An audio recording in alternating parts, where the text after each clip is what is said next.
Ça t'a rapporté en chiffre d'affaires moins de ce mois-ci. Mais bon, après, je suis héritière.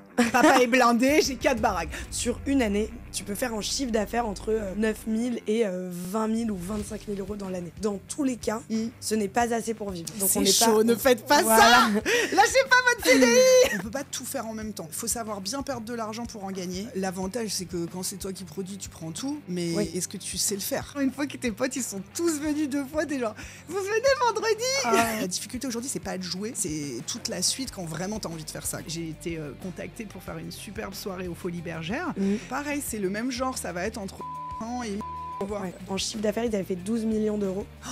Ouais, ils arrivaient à marger à 30%. D'entendre vraiment les rires qui viennent du ventre, c'est exceptionnel. T'es piqué, c'est mort. Est-ce qu'on peut vraiment gagner sa vie en faisant des vannes? C'est ce qu'on va voir aujourd'hui dans Combien ça gagne avec Judith Delair. C'est une humoriste. Elle remplit pas encore des zéniths, mais c'est vraiment son métier. Elle fait des chroniques, elle fait des comédie clubs, et donc elle gagne sa vie avec ça. Avant de commencer cet épisode, on va estimer très rapidement combien pourrait gagner Judith en étant humoriste. Pour les chroniques, à la radio, on a estimé qu'une chronique, elle était payée à peu près 200 € et qu'on lui en faisait une par semaine, donc 4 par mois, donc 800 € par mois pour des chroniques. Ensuite, les plateaux, donc ça c'est faire du stand-up, jouer dans les comedy clubs. Souvent on est payé au chapeau. Ça veut dire que le public décide en gros si t'es drôle ou pas. Si t'es drôle, il paye. Si t'es pas drôle, il paye pas. On a estimé que Judith gagnait 50 € par semaine à peu près avec les plateaux et donc environ 200 € par mois. Ensuite, on s'est dit que Judith faisait aussi des événements privés ou pour les entreprises, peut-être une fois tous les 2 mois, et qu'elle était payée environ 1000 € par mois pour faire ces événements. Et ensuite, il y a les spectacles. Alors Judith a peut-être un spectacle en cours, en préparation. Les spectacles, c'est pour se faire connaître, donc on estime qu'au début, à ce niveau-là, il n'y a pas de bénéfice. C'est des coûts de production, c'est un investissement pour l'avenir. Tout ça nous fait un total d'à peu près 2000 € par mois de chiffre d'affaires pour Judith. On a quand même quelques charges liées à ça, un petit peu de transport et tout ce qui est lié au métier de l'image, c'est-à-dire tout ce qui est lié à l'apparence, donc du maquillage, des vêtements, etc. On a estimé toutes ces charges à environ 400 € par mois. Et donc, sur son compte à la fin du mois, Judith gagnerait 1600 €. Est-ce qu'on était à côté de la plaque ou pas? C'est ce qu'on va voir tout de suite avec elle.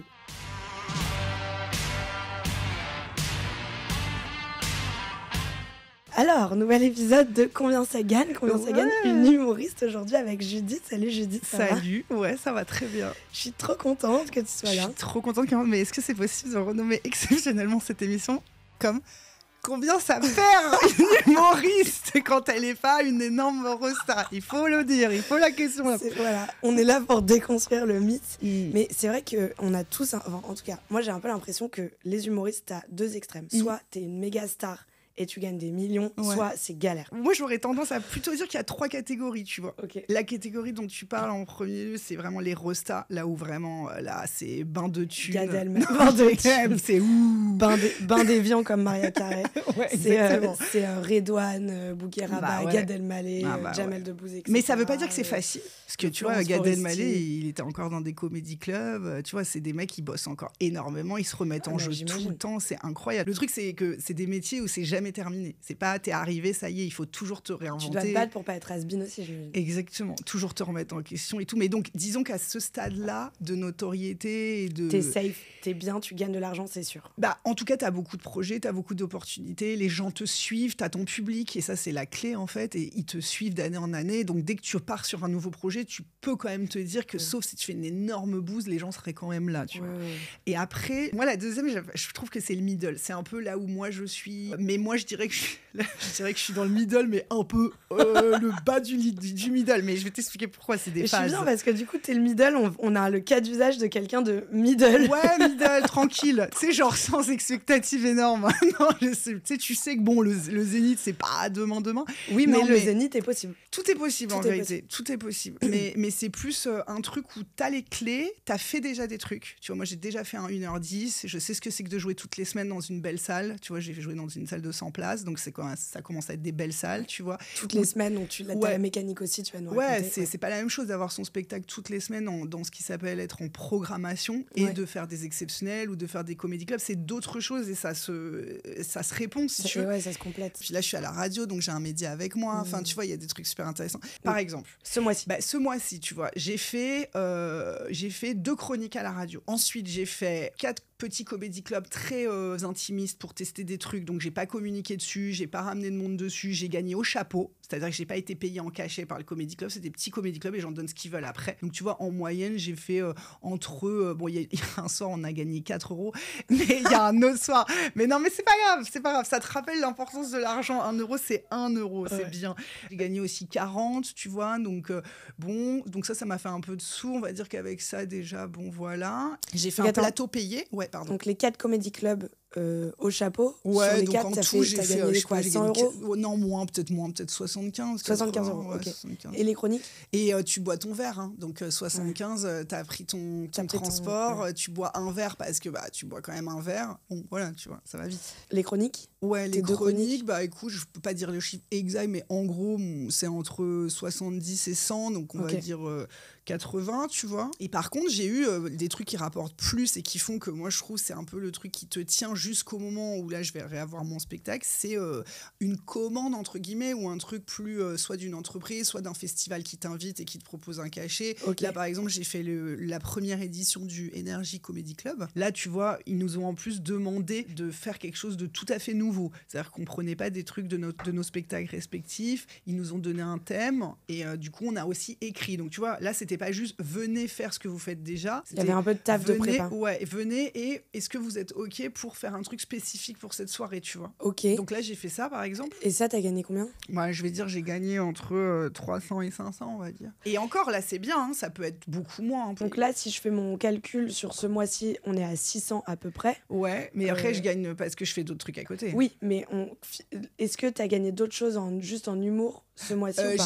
J'ai fait un court-métrage aussi, mais ça, c'est pas directement, enfin, tu vois, c'est acting / un peu d'humour. Et ça, t'es payé? Ouais, là, j'étais payée un peu. Ouais. Mais bon, en cash, tu vois. Mais j'étais payée 100, c'est bien. Mais en tout cas, la dernière catégorie, c'est la catégorie où tu galères. Moi, je dirais, c'est surtout la catégorie où tu débutes. C'était au tout début. Et là, c'est vrai que c'est dur, quoi. Parce que, waouh. Parce que ça, en fait, il faut aller chercher avec les dents des moyens de gagner de l'argent au début. Parce qu'au début, tu débutes.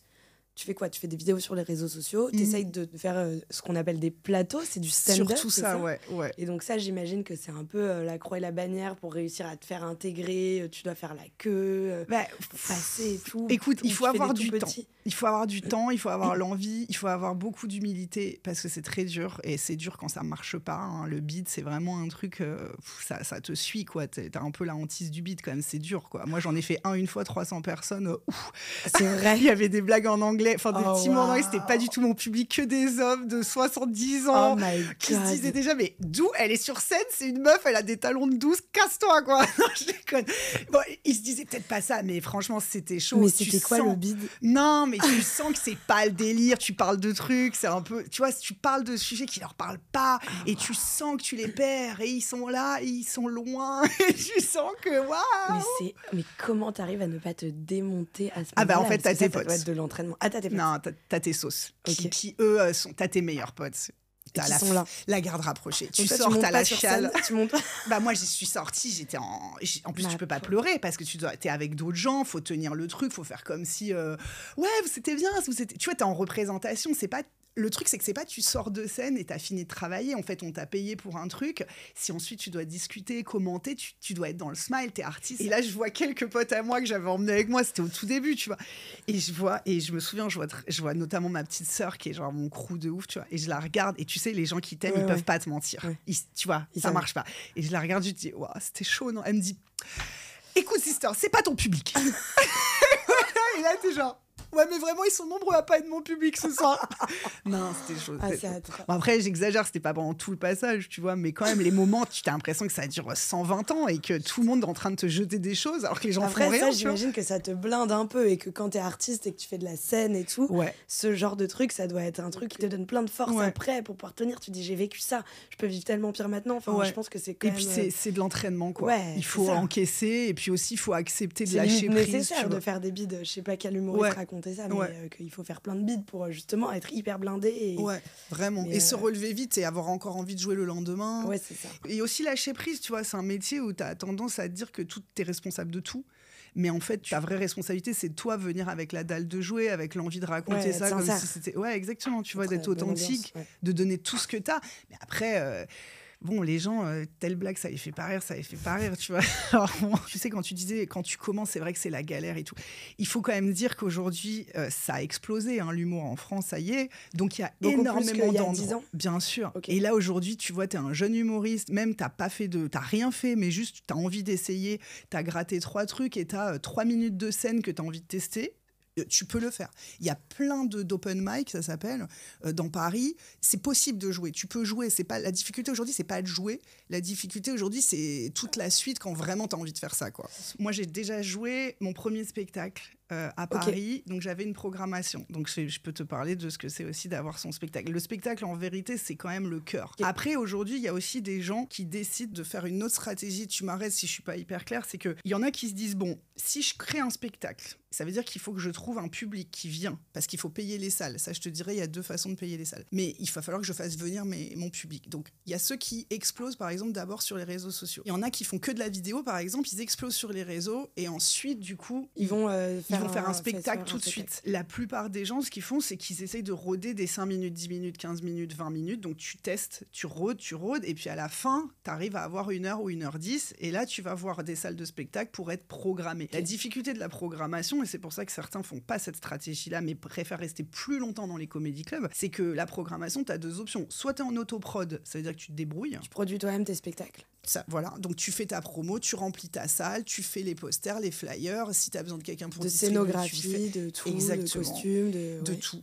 Et puis après tu peux avoir un metteur en scène, mais ce que je veux dire, c'est tout ce que tu payes, c'est la location de la salle, et ensuite tu te démerdes en gros. Ouais, et ensuite tu payes ta promotion. C'est toi qui vois comment tu fais ta promotion pour faire venir du monde dans ta salle. Mais c'est un gros taf. Donc si t'es produit, ça a aussi ses avantages, c'est que c'est des gens qui connaissent parfaitement leur métier, qui t'ouvrent les bonnes salles, qui te négocient les bons créneaux. Si t'es tout seul, bon bah voilà, faut y aller. Tu vois. Ça, le modèle économique de si c'est pas toi qui produis, tu récupères quoi L'avantage, c'est que quand c'est toi qui produis, tu prends tout. Mais est-ce que tu sais le faire? Parce que produire, c'est dur. Tu vois ce que je veux dire? Moi, je sais que j'étais en autoprod. Quand je jouais au Métropole à Paris. Okay. Donc, tu vois, c'est un 90-100 places, entre 90 et 100. Il y a 2 deals souvent avec les théâtres, pas forcément avec les gros théâtres, mais les théâtres qui sont en dessous, les théâtres de 20 à 50 places, ils te proposent souvent ça pour les jeunes humoristes. Donc, c'est plutôt ça que je recommande. C'est le deal du 50-50. C'est-à-dire qu'ils prennent, par exemple, ils se disent, bon, bah, nous, on te prend les 100 premiers euros, c'est pour nous, la salle. Et s'il y a de l'argent après, les 100 d'après, c'est à toi. Et si ensuite il reste, on fait 50-50. Ça, par exemple, ça te permet de pas mettre la main à la poche tout de suite. C'est-à-dire que si tu remplis pas, tu perds pas d'argent. C'est la salle qui perd de l'argent parce qu'elle se met en coprod avec toi, si tu veux. Elle prend les risques avec toi. Exactement. Moi, j'avais pas choisi ça. Il se trouve que moi, j'avais choisi de faire toute seule. Donc, je payais ma loc. Je savais que ma salle, c'était entre 2 et 300. Donc, c'est quand même un billet, tu vois. Donc, t'arrives pour jouer. Toi, tu sais Est-ce que ça, pardon, juste pour comprendre, tu le faisais toutes les semaines pendant combien de temps? Ouais, bah là je pense que j'ai fait 2 ans à peu près. 2 ans toutes les semaines quasiment? Ouais, bah après j'étais aussi dans un autre théâtre, mais on va dire au Métropole. T'as dû faire 80 représentations? Non, peut-être, ouais, je sais pas. Non, après t'as les pauses. 60 représentations peut-être sur 2 ans? Ce que je peux te dire sûr, c'est que si tu gères tout, c'est-à-dire que c'est toi qui décides à combien tu mets tes places, par exemple, donc tu sais que billets réducs ou les vendeurs prennent une petite com, tu sais qu'au début, moi, par exemple, j'ai bien rempli, j'ai gagné de l'argent, puisque je donnais la loc, mais comme tous mes potes, la famille, tu sais, tout le monde vient, donc quand tu remplis bien et qu'en plus les gens font l'effort de payer pour te soutenir, tu fais un peu d'argent. Mais la difficulté, c'est de tenir dans le temps, c'est de grossir, et puis surtout, c'est de trouver les moyens de ramener du monde dans ta salle, et c'est vraiment très dur. Je pense que tenir dans le temps, t'as les 3-4 premières représentations, je pense que quand t'es bien entouré, c'est peut-être pas si difficile, mais après, si tu me dis que t'as fait, c'est spéculatif, mais tu te dis pas que tu vas, quand tu commences, tu te dis pas que tu vas faire 60. Non, t'essaies de calculer, tu te dis bon, en fait, si j'arrive à avoir, par exemple, moi je me souviens que si j'avais genre, je sais plus, je pense que c'était entre 30 et 40, tu vois, j'ai plus les chiffres exacts, mais les places, elles étaient à combien? Entre 12 et 15.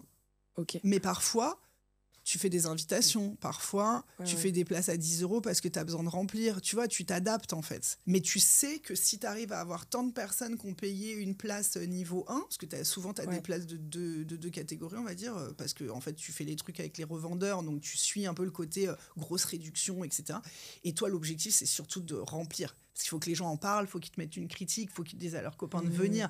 Donc, la valeur de cet argent-là, au début, elle est un peu particulière, elle est à relativiser, tu vois. Il ne faut pas réfléchir comme c'est-à-dire que, par exemple, donc, si j'essaye de paraphraser ce que tu dis, c'est que le premier, ou on va dire les 3 premières représentations, potentiellement tu vas remplir à 80-90% ou plus, ouais. Bah, les premières tu remplis, oui, mais du coup ça veut dire que tu vas en soi en chiffre d'affaires faire là sur une salle 13 € en moyenne de prix du ticket, tu vas faire genre 1000-1200 €, un truc comme ça.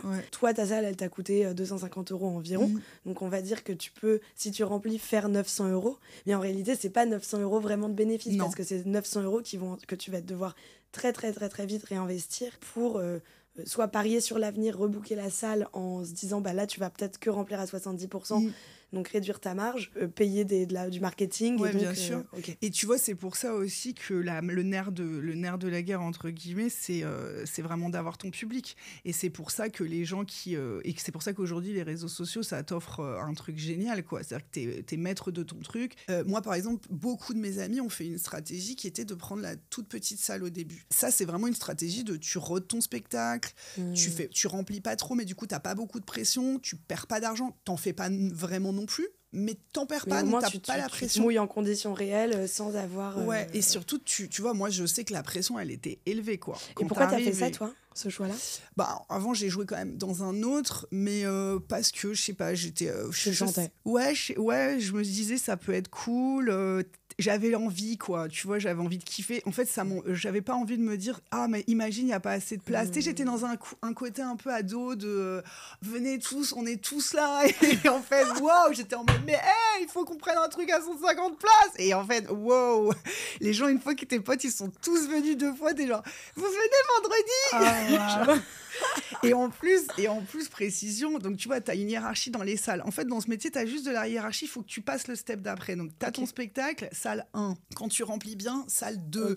Et pareil, dans chaque salle, il y a un peu de compétition, entre guillemets. C'est de la compétition saine, mais c'est le game sur les créneaux. Par exemple, le lundi soir, bon, le dimanche, bon, c'est plus dur. Par contre, le week-end, les 20h, 21h30, c'est les meilleurs créneaux. Le jeudi, tu sais, tu as un peu une valeur parce qu'il y a plus de gens qui sortent. Et donc, tu mets les têtes d'affiche. Et même les théâtres veulent mettre les têtes d'affiche, tu vois. Après, ce qu'il faut, c'est faire tourner ton spectacle, aller en province, le vendre. Tu vois, ça aussi, ça rapporte pas mal d'argent, en vérité, de le vendre vraiment, tu vois. C'est-à-dire le vendre vraiment? Bah, c'est-à-dire que tu appelles un autre théâtre ou une salle ou une entreprise ou n'importe, et puis tu dis, bah, si vous voulez, moi, je viens telle date. J'ai en 20 minutes, ça s'appelle tant, ça parle de ça. Est-ce que tu veux, ça coûte tant? Ouais. Avoir un média, comme là, je fais des chroniques à la radio, c'est génial. C'est comme un produit d'appel. Exactement, il faut que les choses... C'est exactement ce que tu disais. Tout doit revenir au même endroit, et l'endroit, c'est remplir ta salle. Mais c'est hyper intéressant déjà de comprendre que tu as plein de lignes de revenus, mais en réalité, c'est plutôt... c'est pas des lignes les unes après les autres, c'est plutôt tu as un centre névralgique et ensuite tout le reste va alimenter. Il y a quand même une autre stratégie que certains utilisent aussi, toutes les stratégies sont bonnes, moi je trouve, il n'y a pas de règles, quoi. Il y en a qui se disent, ça sert à rien que j'aille me mettre tout de suite dans un spectacle d'1 heure, il faut que je remplisse tout seul, alors qu'il y a des comédie clubs géniaux en ce moment, et que les comédie clubs, quand tu montes en niveau, après tu peux être payé, il y a même des gens qui bossent que pour un comédie club, qui écrivent de l'actu, qui font, tu sais, toutes les petites vidéos. Ça aussi, tu vois, ça permet d'avoir un revenu un peu fixe. Alors ça, tu vas me raconter le comédie club, l'économie du comédie club. De ce que j'en sais, ma bonne. Donc attends, donc le spectacle, sur une salle de 100 personnes, sur 2 ans, tu as peut-être fait 60 représentations. Peut-être que tu gagnais en moyenne, t'arrivais à sortir peut-être 500 € par soir. Non. Non.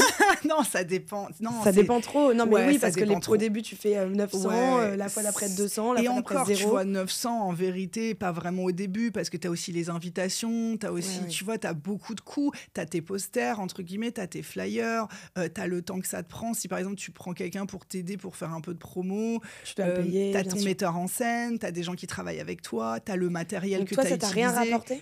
Moi, en fait, j'avais gagné pas mal. Si, il y a eu des moments où j'ai gagné de l'argent. Non, mais juste le spectacle. Ce spectacle pendant 2 ans. Ouais, si, j'ai gagné de l'argent, mais je pourrais pas dire que c'était... si tu veux, je me basais pas pour vivre sur mon spectacle. Ça. Non, bien sûr. Mais ça, on a bien compris que c'est des lignes qui s'additionnent. Mais c'est juste pour comprendre. Moi, j'estime que, je sais pas, si t'as fait une 60aine de représentations sur 2 ans, t'as dû sortir 15 000 € à peu près pour payer la salle, juste pour payer la salle. Et ensuite, tous les coûts que tu viens de rajouter, on peut se dire que t'as pu gagner peut-être 1 000 € par mois en moyenne. Mais en même temps, c'est... Pas autant, ouais. Non, donc c'est chaud, ne faites pas ça. Lâchez pas votre CDI. Et on se parle quand même d'une humoriste qui est assez bien installée parce que tu fais des chroniques, t'as déjà fait plein de plateaux, t'as eu un spectacle, t'es en train de préparer un deuxième, donc t'es quand même humoriste super installé. Je dirais pas ça parce que j'ai fait une pause, donc je pense que ça joue beaucoup. beaucoup aussi, tu vois. Mais je connais... Oui. C'est ton métier. Ouais. Donc, tu fais d'autres trucs à côté pour joindre les deux bouts, mais c'est ton métier, c'est ton aspiration. Et ça fait quelques années que tu fais ça, et tu fais quand même tout un tas de trucs. C'était pas comme si t'arrivais pas à choper des spectacles, des chroniques, des trucs. Et pourtant, ça t'a rapporté en chiffre d'affaires moins de 1 000 € ce mois-ci. J'imagine qu'il y a des mois... mais bon, après, je suis héritière. Papa est blindé, j'ai 4 baraques. Donc, les gars, tel que vous me voyez, n'oubliez pas, je suis blindée. Je fais des bancs de billets. Non, c'est totalement faux. Mais ça aurait été cool. C'est les moments où, parfois, il y a des soirs où je me dis, en vrai, je serais héritière.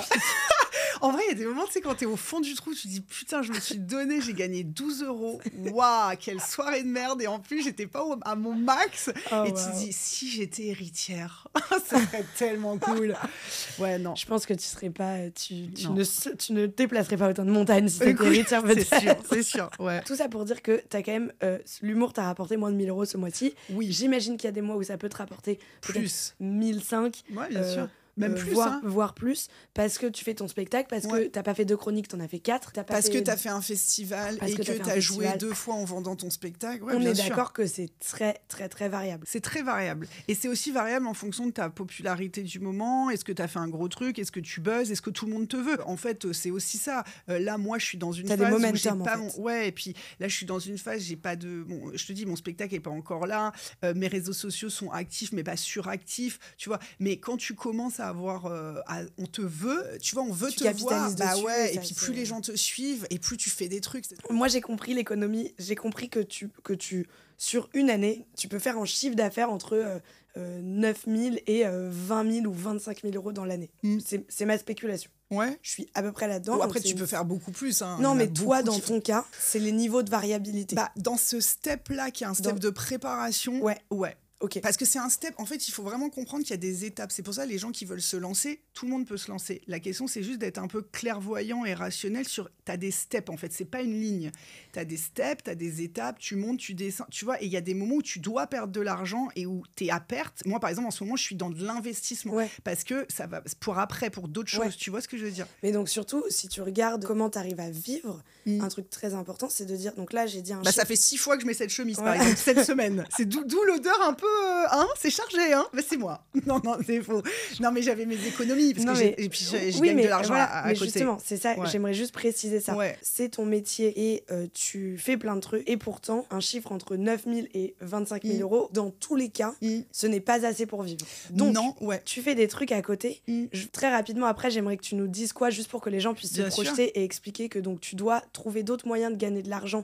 Et ça, c'est juste intéressant pour qu'on puisse se projeter. Avant ça, on a compris l'économie d'un spectacle. J'aimerais que tu m'expliques l'économie des chroniques. Alors, les chroniques, bon, déjà, tu as des catégories dans les radios. Donc, tu as les radios musicales et les radios d'actu. Les radios d'actu, c'est souvent les plus puissantes quand même sur les chroniques. Europe 1 et voilà, tout. Exactement. Ils ont des... Tu vois, tu as les classements avec et ça, c'est le Graal. L'écoute. Bah, c'est les écoutes parce qu'en fait, quand tu es humoriste et que tu fais une chronique, tu es rémunéré en cachet sur ce que tu viens de faire. Ou en cachet. Oui, voilà, c'est ça. Mais aussi, tu as tes droits d'auteur. Et tes droits d'auteur, ils sont calculés. Moi, par exemple, aujourd'hui, je sais pas exactement de combien seront mes droits d'auteur parce que c'est calculé en fin d'année par la SACEM ou la SACD. Donc, à la fin de l'année, tu sais que ta chronique, elle a duré 3 minutes, que ce matin-là, il y avait tant de personnes qui ont écouté et donc tu gagnes tant. C'est aussi pour ça que dans certaines radios, les gens sont pas forcément beaucoup plus payés sur ce qu'ils gagnent dans leur cachet. Parce qu'ils vont avoir un très gros toucher. Et c'est aussi ça qui est intéressant. Comment ça fonctionne? C'est des royalties qu'on te donne pour avoir le droit de rejouer ta chronique ou c'est juste un truc en plus? Ouais, c'est des droits d'auteur. C'est parce que tu viens d'être écouté. On considère que, par exemple, tu vois, moi, je fais 2 types de chroniques. Je fais un type de chronique pour des invités où là, j'ai pas de rémunération parce que c'est une émission et c'est là aussi que j'ai été testée. Donc, c'est des émissions qui le deal un peu, c'est on te paye pas, mais par contre, l'avantage que tu as, c'est qu'on fait ta promo. Donc, on parle de ton spectacle à la fin. Ça te fait rencontrer des gens d'exception quand même, tu vois. Moi, et on te donne de la visibilité. Exactement. Parce que c'est l'émission star de chaîne. Ouais, par exemple. En tout cas, c'est de la promo. Le deal, là, c'est pas de l'argent, c'est de la promo. Tu vois, moi, d'avoir quand même pu rencontrer Jamel Debbouze, Elodie Pou, Redouane Bougueraba, Malik Bentala, il y en a eu plein, Max Boublil, c'est dingue de faire c'est des gens quand même, c'est des artistes de dingue qui ont des années de carrière, c'est des mastodontes, quoi. Et tu les as en face de toi, t'es trop heureux. Mais surtout, tu les as en face de toi et en plus, tu les fais gaulerie. Mais c'est ça, c'est exceptionnel. Franchement, c'est exceptionnel. Donc ça, c'est là-dessus que moi, j'ai commencé. Et donc là, t'es pas payé. Non. Mais tu touches des droits d'auteur. Oui, bien sûr, okay. toujours. Pour comprendre, les droits d'auteur, toi, c'est combien sur Rire et Chanson, l'émission je pourrais pas te dire. Pour l'instant, je peux pas te dire. Parce que comme je viens de commencer il y a pas très longtemps et que c'est en fin d'année que c'est calculé. Et un ordre de grandeur d'un de tes homologues? Je sais pas, peut-être par chronique, ça va de peut-être entre 30 et 100. Franchement, là, je saurais. 100, okay. 50 peut-être. Franchement, pour le moment, j'en ai aucune idée. Okay. Parce qu'en fait, c'est en fonction du nombre. Tu vois, je connais pas exactement le nombre d'auditeurs. Mais par exemple, une matinale... qu'à la fin de l'année, tu vas toucher entre 500 et 2000 balles, quoi. Mais ça va pas être non exactement. plus... Je pense que ça serait ça. Après, tu vois... 500 et 2000 euros, pardon. Ouais. Et tu vois, par exemple... Donc, moi, j'ai fait ça. Donc, ils m'ont testé. Ils ont bien aimé mon style, mon univers et tout. Et donc, ils m'ont proposé de faire aussi maintenant les mornings. Donc, maintenant, je fais du direct. Et là, je suis rémunérée. Je fais 2 chroniques en direct le matin. Okay. Une à 7h10, une à 9h10. Donc, je suis avec tout le monde dans la matinale de Rire et Chanson. Ouais, exactement. Moi, je fais partie de la team du rire. Donc, c'est une team d'humoristes. Ils sont un peu triés sur le volet. Et ça bouge. Ouais, et nous, on en a un certain nombre par mois. Et par contre, là, c'est une chronique d'actu. C'est pas une chronique pour un invité, c'est une chronique d'actu. Okay. Donc moi, je viens avec le thème qui m'intéresse et on est super libre. Et tu vois, ça, c'est trop cool aussi. Et là, on est en direct. On a 2 passages. Et donc là, ça veut dire qu'il y a toi, 5 autres humoristes dans un espèce de pool d'humoristes. Oui, mais pas la même journée. C'est-à-dire, moi, quand je suis là, je suis toute seule. Oui, mais en gros, ils te disent... toi, Judith, tu vas faire ce mois-ci le jeudi 2 et le vendredi 5 et le lundi 17. Et puis toi, machin, tu vas faire... Enfin, en gros, ils t'assignent un peu. Ouais, alors justement, là où c'est bien fait, c'est que comme ils savent que c'est des pros et ils connaissent nos réalités d'artistes, on fait plein de trucs. Tu vois, on a tous plusieurs casquettes. Ça, on en reviendra après. C'est hyper intéressant. C'est qu'en fait, ils font les plannings en fonction de nos plannings. Si par exemple, en 2 semaines, tu es en tournée ou tu fais quelque chose, tu donnes d'autres et ils feront en sorte de te faire venir quand même. Okay. C'est flexible. Donc, quoi qu'il arrive, ils t'assurent quand même un minimum de 2 chroniques, on va dire, par mois. Et ça peut aller par exemple. Et surtout, ce qui est intéressant, c'est que justement, tu as cette flexibilité qui fait que t'es pas bloqué. En fait, ça ne te bloque jamais, ça ne fait que t'apporter des choses, parce qu'en fait, c'est quand même c'est des belles radios, c'est des beaux auditeurs, il y a du monde. Une fois que t'es vraiment là-dedans, et tu vois, moi, avant, je faisais de la prod, donc ensuite, j'ai fait une vraie reconversion. À un moment, je faisais les 2, et en fait, à un moment, j'ai vraiment basculé, tu vois. Mais en fait, là, les autres revenus que j'ai, c'est des revenus de choses que je fais parce que je suis humoriste, parce que j'écris. Mais tu vois, souvent, les gens ont 2 casquettes. Moi, par exemple, je suis humoriste, j'ai une casquette de comédienne, donc je joue dans des courts-métrages dès que je peux, etc. Ça, c'est vraiment une énorme passion pour moi. Je suis en train de le développer et tout ça. Et auteur, par exemple. Ok, et ce que tu dis, c'est que tous les humoristes de ton niveau, entre guillemets, n'ont pas exactement forcément les mêmes types de casquettes, c'est ça ? Ils ont très souvent plusieurs casquettes. Et ça va être quoi en général ? C'est-à-dire que soit ils sont très forts sur les réseaux sociaux, donc par exemple, ils font beaucoup de vidéos, et du coup, peut-être ça leur rapporte des choses, des deals avec des marques, des choses comme ça. Soit ils peuvent faire de l'impro. Il y a aussi beaucoup d'humoristes qui sont en troupe d'impro, donc qui tournent beaucoup en impro, donc eux, ça va être plus sur le jeu. T'as des humoristes, et ça, pareil, c'est des rémunirations. Ouais, bien sûr. Parce que tu rejoins une tournée. Ouais, bien sûr, parce qu'on te demande de venir pour faire ton spectacle, et qu'en plus t'es connu, enfin ton impro, un spectacle d'impro. T'as aussi ceux qui écrivent, donc qui écrivent soit pour d'autres, qui écrivent... Oui, donc toi, voilà, un autre moyen de gagner de l'argent, c'est d'écrire des choses. Piges, des choses, par exemple, tu vois, j'ai écrit dernièrement des newsletters avec des pointes d'humour, et puis pour une marque. C'est pas exactement mon cœur de métier, mais c'est ce qui te permet de rajouter la brique de revenus qui te permet de vivre, j'imagine. Bien sûr, exactement. Parce que ça, en plus, c'est des choses qui sont quand même globalement mieux payées. Alors après, la vérité, c'est que je suis sur OnlyFans. Non, c'est pas vrai. La vérité, c'est que j'ai des pieds, ils sont grands comme ça, frère. Il faut venir me voir. Hein. Ça, c'est ma spécificité. Tu sais qu'on va dire OnlyFans, franchement, t'y vas, mais il faut que t'aies un truc de ouf, quoi. Ouais, okay. Non, je suis pas sur OnlyFans. Non, mais du coup, donc les piges, les articles, ça rapporte plus, en plus. Ouais, beaucoup plus. Ah bah, de toute façon, en vrai... Tu peux facturer 500 la journée, 500 € la journée. Ah ouais, et puis ce qui est génial, c'est que tu bosses quand tu veux. Donc en fait, c'est ça qui est cool. Tu joues quand tu veux, tu bosses quand tu veux. Tu vois, moi, je bosse beaucoup le matin. Bon, c'est pas très stylé. Tu vois, les artistes, j'ai l'impression que moi, mes potes artistes, ils bossent trop le soir. J'ai l'impression que ça l'est de nouveau. Bah écoute, moi, je suis vraiment du matin. À 6h du mat, je t'écris des trucs de ouf, quoi. Bah, j'ai l'impression que les artistes qu'on reçoit sur Génération du Tursaf, ils nous racontent un peu cette histoire. Donc je crois que ça revient à la mode d'être... Ah, tu sais que ça me fait plaisir. C'est la morning fever, quoi. Ah, j'avais l'impression d'être, tu sais, la meuf relou avec son kawaii et ses tartinettes. Ça se déringardise. Et aussi, par exemple, un autre exemple, tu vois, Clémence, grâce à mes chroniques, donc il y a d'autres professionnels qui m'ont vu. Et par exemple, j'ai été contactée pour faire une superbe soirée au Folies Bergères pour Uzbek Erika. C'est Monsieur Poulpe qui l'avait fait avant moi et Audrey Poulevard. Donc c'est assez stylé quand même, tu vois.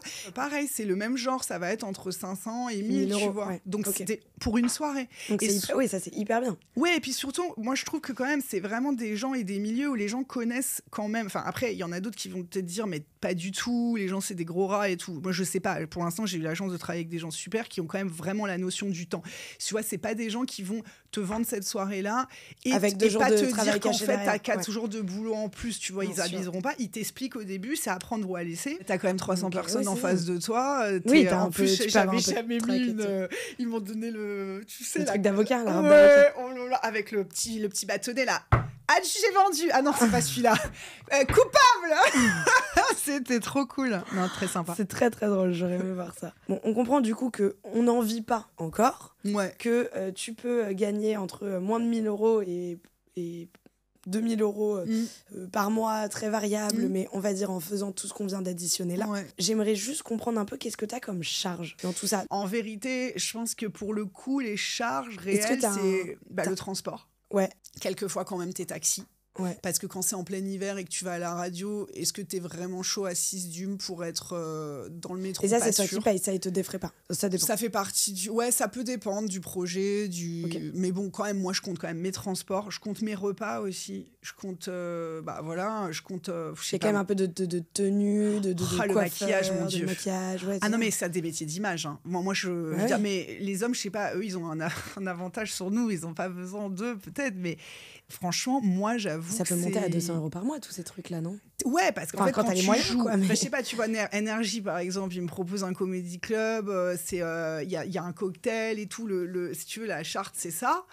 Je peux pas arriver, il faut quand même que j'ai une veste un peu cool, il faut quand même que je sois un peu correcte. Pareil à la radio, t'es obligé d'avoir les ongles faits. Enfin, tu vois, ça a l'air de rien, mais c'est vachement important. Ça a l'air de rien, mais en fait, c'est très cher. Moi, en tout cas, ça peut monter très vite. Ouais, et puis je me verrais pas arriver... tu vois, c'est vraiment ça. À partir du moment où tu rentres dans des métiers d'image, tu dois un peu checker ton image, c'est tout. Tu vois ce que je veux dire? Donc, en fait, on a très peu de charges sur très peu de charges. Mon ordinateur, par exemple, tu vois, mon ordinateur, il m'a lâché par contre là, cet été, le gaz se rallume plus. Donc 2 000 euros. 2 000 euros. Ouais. Le gars ne se rallume plus. Il s'est jamais rallumé. Je lui ai parlé, j'ai fait des caresses, j'ai tout fait. Qu'est-ce que tu fais? Mon Mac, il y a tout dedans.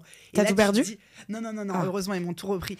Mais tu vois, là, c'est des moments, si t'as pas tes 2 000 en économie, genre moi, je peux plus travailler. Bah oui, bien sûr. Tu vois, j'écris tout, j'ai tout.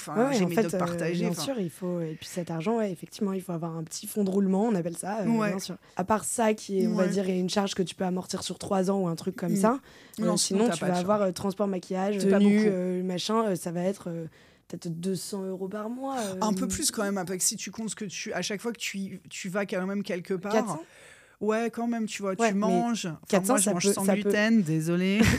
Non, mais 400, ça peut être donc la moitié du chiffre d'affaires que tu fais bien sûr. certains mois. Donc, c'est pour ça qu'il faut se rendre compte que c'est quand même énorme, quoi. Et d'où ce que tu dis sur en ce moment, je ne gagne pas d'argent, j'investis. Ouais, en ce moment, j'investis. Mais par contre, tu vois, c'est très important, je pense, d'être hyper au clair là-dessus. On peut pas tout faire en même temps. Tu peux pas... faut savoir bien perdre de l'argent pour en gagner. Faut savoir... quand t'investis. Tu peux pas te dire le matin, j'investis, et 4 jours plus tard, paniquer et te dire ça marche pas, tu t'agites. C'est des moments. Après, tu te mets aussi des timings. C'est-à-dire que commencer comme ça sans savoir, non. Tu te dis, voilà, moi, par exemple, j'ai tant d'argent pour tenir 1 an. Ça va me laisser le temps de vraiment pas en gagner. Parce que tu vois, moi, j'arrive quand même à faire un salaire. Un conseil, c'est d'avoir de quoi voir venir ou d'avoir un salaire à côté que tu sais que tu pourras avoir en ne bossant qu'à mi-temps pour dégager un autre mi-temps à gagner 0 en essayant d'être humoriste. Oui, c'est un peu ça. Bien sûr. Quand t'es au début, t'es au début. Quand t'es au milieu, t'es au milieu. Et puis après, tu te dis, je me laisse tant de temps pour passer l'étape d'après. Ou alors t'arrêtes. C'est pas grave non plus. C'est très intéressant et je trouve ça très malin de dire je me laisse tant de temps pour passer telle étape. Et donc de le sectionner. J'ai l'impression que quand tu démarres dans ces métiers-là, en partant de rien et que, entre guillemets, tout est possible, qu'il y a 10 000 manières de faire qui sont pas forcément meilleures les unes que les autres. C'est un peu comme quand tu essayes d'être comédien, etc. En fait, se mettre des jalons de là, je me donne 6 mois pour trouver un... Tu peux aussi faire descendre ce que te coûte ton autre activité en temps. C'est-à-dire, là, je me donne 6 mois pour trouver un job de freelance qui me permet de gagner ma vie en ne bossant qu'à 50% du temps. Pour revenir un peu sur ces petits modèles économiques, le spectacle de Kev Adams et Gad Elmaleh, donc c'était il y a quelques années, je pense peut-être 5 ans ou peut-être même un peu plus, qu'ils avaient fait à Bercy. Apparemment, ils avaient rassemblé à peu près 250 000 personnes à eux deux. Alors, je sais pas combien de... Incroyable. Soirs. Bercy, c'est combien de places 50, je ne sais pas. Bon, bref, je sais pas sur combien de soirs, mais au total, ils avaient ramené à peu près 250 000 personnes. En chiffre d'affaires, ils avaient fait 12 millions d'euros. Ouais. Wow. Et ils avaient et donc, ils coproduisaient leur spectacle. Et donc, j'ai lu ça, donc je sais pas du tout si c'est vrai et tout, mais je l'ai lu quelque part.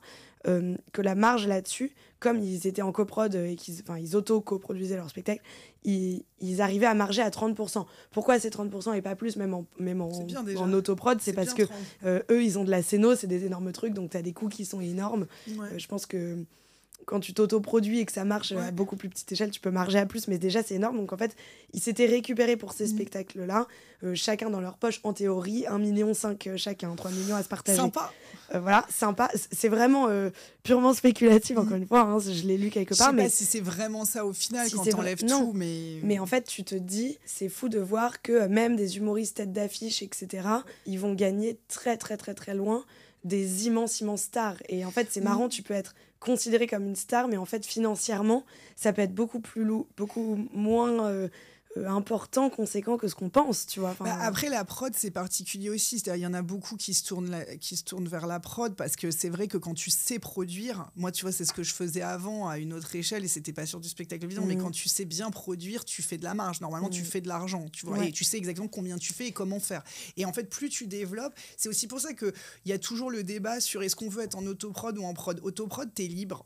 Tu vois, il y a des nanas comme Laura Calu qui fait un super boulot, qui est en autoprod avec son mec qui a fait des énormes salles, qui continue à être en tournée, tu vois, elle fait tout toute seule, mais c'est un travail titanesque en fait, parce que, et alors il y en a qui disent moi je préfère être en autoprod parce que je fais ce que je veux. Ton prod, c'est un peu ton boss quelque part, tu vois, c'est-à-dire que tu lui apportes, il t'apporte, c'est un win-win. Oui, mais c'est si la logique dans tous les... vraiment que tu ailles jouer là-bas, on s'est mis d'accord pour que tu joues pendant un mois et que d'un coup tu as envie de dire je le sens plus.